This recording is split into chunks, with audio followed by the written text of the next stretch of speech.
Hello student, I am Tejasvi. I am going to teach you linear equation in two variable. Now we are discussing problem based on the boat and string. So basically ये question सभी को, ये category actually most of the student को काफी hard लगती है. क्यों? Because सही से आप अप्लाई नहीं करती हुई इस वजह से. सबसे पहले आपको बोट और वाटर की डायरेक्शन आपको पता होनी चाहिए. जैसे मानो कि ये एक रिवर है.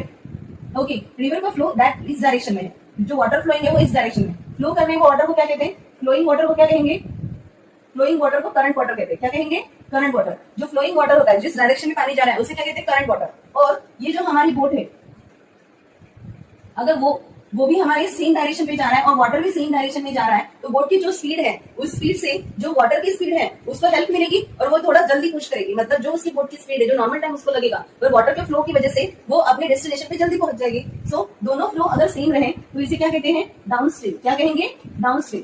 बट अगर ये वाटर है, वाटर में वाटर का फ्लो इस बेस में है और जो बोट को जाना है आपके, वो इस डायरेक्शन में जाना है. मतलब अपोजिट. बोट इस डायरेक्शन में है, ये वाटर इस डायरेक्शन में है,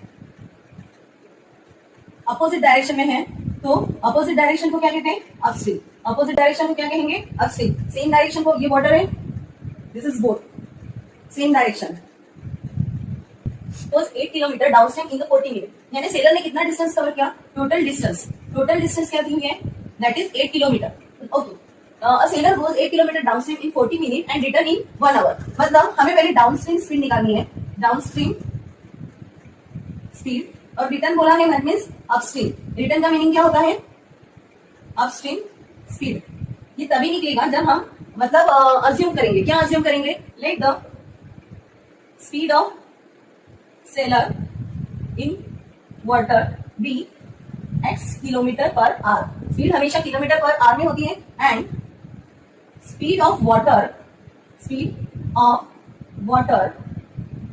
B y kilometre per hour. So downstream में क्या आएगा? डाउनस्ट्रीम में दोनों की स्पीड सेम होती है. दोनों की स्पीड सेम होती है तो सेम स्पीड के लिए क्या आएगा? x plus y kilometre per hour. और अपस्ट्रीम में क्या आएगा? x minus y kilometre per hour. So case one से भी पहले हमें फॉर्मूला पता होना चाहिए. क्या होगा formula? Time is equal to distance upon speed. Case one.